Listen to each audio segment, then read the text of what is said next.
അർച്ചന ചേച്ചി LLB സീരിയലിൻ്റെ latest episode റിവ്യൂയിലേക്ക് എല്ലാ കൂട്ടുകാർക്കും സ്വാഗതം. ടീച്ചറുടെ കൈ പിടിച്ചിട്ട് ചിന്നുമോളിങ്ങനെ കരയാണ് കേട്ടോ. അതേസമയം ടീച്ചർ പറയുന്നുണ്ട് അവനെയും മോളുടെ അമ്മയെയും കുറിച്ചിട്ട് പലതും പറയുന്നത് കേട്ടു. അതുകൊണ്ടാണ് ഞങ്ങൾ വീട് മാറി താമസിക്കാമെന്ന് തീരുമാനിച്ചത്. മോള് വിഷമിക്കേണ്ട, അർച്ചനയ്ക്ക് ഒന്നും പറ്റിയിട്ടുണ്ടാവില്ല, മോള് പോയിക്കോളൂ എന്ന് പറഞ്ഞിട്ട് ടീച്ചർ ചിന്നുവിനെ ആശ്വസിപ്പിച്ച് പറഞ്ഞേക്കാണ് കേട്ടോ. അതേസമയം ജെയ്ക്കയും ആ ഓട്ടോ ഡ്രൈവറും കൂടി ആ വീട്ടിലേക്ക് വരികയാണ് ഓട്ടോറിക്ഷയിൽ. അപ്പോൾ തന്നെ പുറത്ത് ചെരുപ്പുകൾ കാണും കേട്ടോ. ഞാൻ പറഞ്ഞില്ല സാറേ, എന്തായാലും ഇവിടെ ആൾതാമസമുണ്ട് എന്നിങ്ങനെ പറയുകയാണ്. അതേസമയം അവർ വന്ന് ഡോർബെല്ല് അടിക്കുമ്പോൾ തന്നെ ആ കുട്ടികളാകെ പരിഭ്രമിക്കുകയാണ് കേട്ടോ.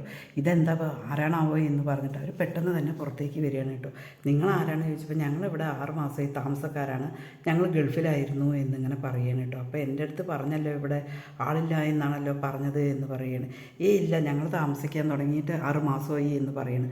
അത് കാണുമ്പോൾ JK ഓട്ടോറിക്ഷക്കാരനോട് പറയും, അവർ വല്ല ഓൺലൈനിലോ എങ്ങനെയെങ്കിലും എടുത്തിരിക്കും, അതാണ്, ഇനിയിപ്പോൾ എന്താ, നമുക്ക് തിരിച്ചു പോകാം എന്ന് പറഞ്ഞിട്ട് JK തിരിച്ചിറങ്ങാൻ നേരത്ത് തന്നെ അർച്ചന അതിൻ്റെ അകത്ത് നിന്ന് മനസ്സിലാക്കണം കേട്ടോ, ആരോ ഇതിനകത്ത് വന്നിട്ടുണ്ട്, ഏതായാലും വിളിച്ചു പോകാനേ രക്ഷപ്പെടാനേ പറ്റുള്ളൂ, അല്ലാതെ ഒരിക്കലും പറ്റില്ല എന്ന് പറഞ്ഞിട്ട് അർച്ചന അയ്യോ രക്ഷിക്കണേ എന്ന് പറഞ്ഞിട്ട് വിളിച്ചു പോവുകയാണ് കേട്ടോ. അതേസമയം JK ഓട്ടോറിക്ഷ ഡ്രൈവറും കൂടിയിട്ട് തിരിയുകയാണ് കേട്ടോ. ഇവിടെ എന്തോ ഒരു സൗണ്ട് കേൾക്കുന്നുണ്ടല്ലോ, എന്താ പ്രശ്നം എന്ന് അന്വേഷിക്കുക എന്ന് പറഞ്ഞിട്ട് അവർ തിരിച്ച് ആ പിള്ളേരുടെ അടുത്ത് വന്നിട്ട് അന്വേഷിക്കാൻ കേട്ടോ. അത് ഞങ്ങളുടെ അമ്മയാണ്, കുറച്ച് സുഖമില്ല, അതകത്ത് പൂട്ടിയിട്ടിരിക്കണം, പുറത്ത് പോകണം പറഞ്ഞിട്ട് കരയാണ് എന്ന് പറയുമോ. അത് ശരി എന്ന് പറഞ്ഞതിന് ശേഷം അവർ പോവുകയാണ് കേട്ടോ. അവർ പോകുന്ന സമയത്ത് തന്നെ അച്ചു അവിടേക്ക് എത്തുകയാണ് കേട്ടോ. അച്ചു എത്തുമ്പോൾ ഇതെന്താ ഇയാളിപ്പോൾ ഇവിടെ വട്ടത്തിരിക്കുന്നത്, എന്താ കാര്യം, ചേച്ചിയും കൊണ്ട് പോയതാണെന്നാണല്ലോ പറഞ്ഞത് എന്ന് പറയണേ. ഏതായാലും അയാളുടെ പിന്നിൽ പോകാമെന്ന് പറഞ്ഞിട്ട് JKയുടെ പിന്നിൽ തന്നെ അച്ചു പോലീസ് ജീപ്പ് കൊണ്ടുപോകണം കേട്ടോ. അതേസമയം വക്കീലാഫീസിൽ ഇലക്ഷൻ നടക്കാറായി. ഭയങ്കര സന്തോഷത്തിലാണ് വിജയശങ്കറും രവിയും ജഗദീഷും. അതേ സമയത്ത് നമ്മുടെ ദീപ്തി ആകെ വിഷമിച്ചിരിക്കുകയാണ്. കാരണം അർച്ചനയുടെ ഫോൺ കോളോ ഒരു വിവരവുമില്ല, എന്ത് ചെയ്യുന്നറിയാതെ. അവർക്ക് തുള്ളിച്ചാടണമെന്നുണ്ട് വിജയശങ്കറിനും പാർട്ടിക്കും, പക്ഷേ ഒരു നിവൃത്തിയില്ലല്ലോ എന്ന് പറഞ്ഞിട്ട് അവർ സന്തോഷം അടക്കി പിടിച്ചിരിക്കുകയാണ് കേട്ടോ. അതേസമയം അച്ചു ഓട്ടോറിക്ഷയുടെ മുന്നിൽ കൊണ്ടുപോയി JKയുടെ അടുത്ത് നിർത്തുകയാണ് കേട്ടോ. അതിനുശേഷം ജീപ്പിലോട്ട് താൻ കയറി പറയും. എന്തിനാ ഞാൻ ജീപ്പിലോട്ട് കയറുന്നത്, താനല്ലേ പാലക്കാട് പോയിരിക്കുകയെന്ന് പറഞ്ഞിരിക്കുന്നത്. ഞാൻ പാലക്കാട് പോയി, അതിനുശേഷം വന്നു ഇങ്ങോട്ടേക്ക്, താൻ എന്തിനാ ഒരാളൊഴിഞ്ഞ വീട്ടിലേക്ക് പോയത് ചോദിക്കും. അതൊക്കെ എൻ്റെ കാര്യമല്ലേ, തന്നോട് എന്തിനാ പറയേണ്ട ആവശ്യം എന്നിങ്ങനെ ചോദിക്കുകയാണ്. താൻ ഫോൺ കൊണ്ടുപോയില്ലല്ലോ ചോദിച്ചാൽ അതും എൻ്റെ വ്യക്തിപരമായ കാര്യമാണ്, എന്താ പ്രശ്നം എന്താണെന്ന് ചോദിച്ചു. എൻ്റെ ചേച്ചിയെ കാണാനില്ല, അതുകൊണ്ടാണ്. ചേച്ചിയെ കാണാനില്ല എന്ന് പറഞ്ഞിട്ട് താൻ അർച്ചനയുടെ അനിയനല്ലേ, തനിക്ക് നാണമുണ്ടോ ചേച്ചി സംശയിക്കാൻ, താൻ എൻ്റെ പിന്നിൽ നടക്കാതെ പെട്ടെന്ന് തന്നെ അന്വേഷിച്ച് ചേച്ചിയെ കണ്ടുപിടിക്കാൻ നോക്കുക എന്നിങ്ങനെ പറയുകയാണ് കേട്ടോ. അതേസമയം അച്ചു ആണെങ്കിൽ നിർബന്ധമായിട്ടും ജീപ്പിൽ കയറണം, ആ ഒഴിഞ്ഞ വീട്ടിലേക്ക് പോകണം, താൻ എന്തിനാണ് അവിടെ പോയത് എന്ന് ചോദിച്ചുകൊണ്ടാണ് കേട്ടോ. എന്നാൽ ശരി ഞാൻ കയറിക്കാം എന്ന് പറഞ്ഞതിന് ശേഷം അച്ചുവിൻ്റെ പോലീസ് ജീപ്പിലേക്ക് JK കയറുകയാണ് കേട്ടോ. JK കയറിയിട്ട് ആ വീട്ടിലേക്ക് പോവുകയാണ്. ആ വീട്ടിലേക്ക് പോലീസ് ജീപ്പും ആൾക്കാരും കാണുമ്പോൾ ആ പിള്ളേരാകെ പേടിച്ച് പോവുകയാണ് കേട്ടോ.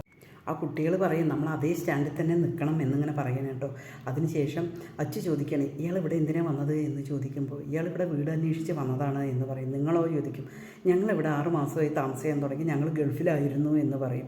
അങ്ങനെ JKയുടെ സത്യാവസ്ഥ അച്ചു മനസ്സിലാക്കണം കേട്ടോ. അതേസമയം തന്നെ അർച്ചന മനസ്സിലാക്കിയിട്ടുണ്ട് ആരോ പുറത്ത് വന്നിട്ടുണ്ടെന്ന്. വീണ്ടും അർച്ചന ഒരേ ബഹളമാണ് കേട്ടോ.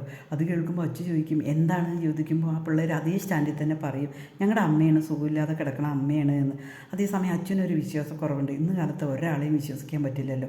ഏതായാലും ശരി, ആ അമ്മയൊന്ന് ഞങ്ങൾ കണ്ടോട്ടേ പറയും. അയ്യോ അത് പറ്റില്ല, സുഖമില്ലാത്ത അമ്മയാണ് പറയും. ഇല്ല, ഞങ്ങൾക്ക് എന്തായാലും ഒന്ന് കാണണം പറയും കേട്ടോ. ആ പറഞ്ഞത് തന്നെ കുട്ടികളുടെ മോഭാവം അങ്ങനെ മാറുകയാണ് കേട്ടോ.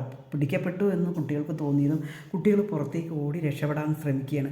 അതേസമയം അച്ഛന് പെട്ടെന്ന് തന്നെ എന്തോ മനസ്സിലായി. അച്ഛൻ വേഗം പോവുകയാണ് കേട്ടോ. റൂമിനകത്ത് ഇങ്ങനെ കുട്ടി വിളിക്കുകയാണ്. കുട്ടി വിളിക്കുമ്പോൾ തുറക്കാൻ പറ്റുന്നില്ല. പിന്നീട് JKയും അച്ഛനും കൂടിയിട്ട് ആ റൂമാകെ ചവിട്ടി തുറക്കണം കേട്ടോ. തുറന്നതും കാണുന്നത് നമ്മുടെ അർച്ചനയായിരിക്കും. ചേച്ചി എങ്ങനെ ഇവിടെ എത്തിപ്പെട്ടത് എന്നിങ്ങനെ പറയുമ്പോൾ എനിക്കറിയില്ല, ഞാൻ JKയുടെ അമ്മയും കൂടി ടീച്ചറും കൂടി അമ്പലത്തിൽ പോയതാണ്, അവിടെ നിന്നാണ് എന്നെ കൊണ്ടുവന്നത് ഈ പിള്ളേർ എന്ന് പറഞ്ഞിട്ട് അച്ഛനെ കെട്ടിപ്പിടിച്ച് കരയുകയാണ് കേട്ടോ അർച്ചന. അത് കാണുമ്പോൾ JK പറയും, നിൻ്റെ അച്ചു ഞാനും നീയും കൂടി പാലക്കാടേക്ക് പോയിരിക്കുകയാണെന്നാണ് അവൻ പറഞ്ഞത് എന്നിങ്ങനെ പറയണം കേട്ടോ. അതേസമയം അച്ചു പറയുന്നുണ്ട് JKയോടും ചേച്ചിയോടും ഒക്കെ സോറി പറയണം കേട്ടോ. അതിനുശേഷം അർച്ചന പറയുന്നുണ്ട് എന്താ പ്രശ്നം എന്നുള്ളത് എനിക്കറിയില്ല, ആ പിള്ളേരെ പിടിച്ചാലേ അറിയുള്ളൂ, ഇന്ന് ബാർ അസോസിയേഷൻ്റെ ഇലക്ഷൻ അല്ലേ, അത് സംബന്ധിച്ച് എന്തെങ്കിലും ആയിരിക്കും എന്നിങ്ങനെ പറയണം കേട്ടോ. അതിനുശേഷം ആ പിള്ളേരെയും കൊണ്ടുവന്നിട്ട് ചോദിക്കുകയാണ് കേട്ടോ. അതേസമയം പുറത്താണെങ്കിൽ അവിടെ ഇലക്ഷൻ്റെ അവിടെ വിജയശങ്കറും ജഗദീഷും ഒക്കെ ജയിച്ച് കിടക്കുകയാണ് പറഞ്ഞിട്ട് ഭയങ്കര സന്തോഷം സന്തോഷത്തിലിരിക്കുകയാണ്. കാരണം ഇതുവരെ അർച്ചന എത്തിയിട്ടില്ലല്ലോ. അതേസമയം അച്ചും ജെയ്ക്കയും എല്ലാവരും കൂടിയിട്ട് ആ പെൺകുട്ടികളോട് കാര്യങ്ങളൊക്കെ തിരക്കുകയാണ്. ആ പെൺകുട്ടികൾ കാര്യങ്ങളെല്ലാം മണിമണിയായിട്ട് ഓരോന്നായിട്ട് പറയണം. അങ്ങനെ ഇലക്ഷൻ്റെ കറക്റ്റ് സമയത്ത് നമ്മുടെ അച്ചു അവിടെ എത്തിച്ചേരുന്നതാണ് അർച്ചനയും കൊണ്ട്. ഈ ചാനലൊന്ന് സബ്സ്ക്രൈബ് ചെയ്ത് സപ്പോർട്ട് ചെയ്യണേ.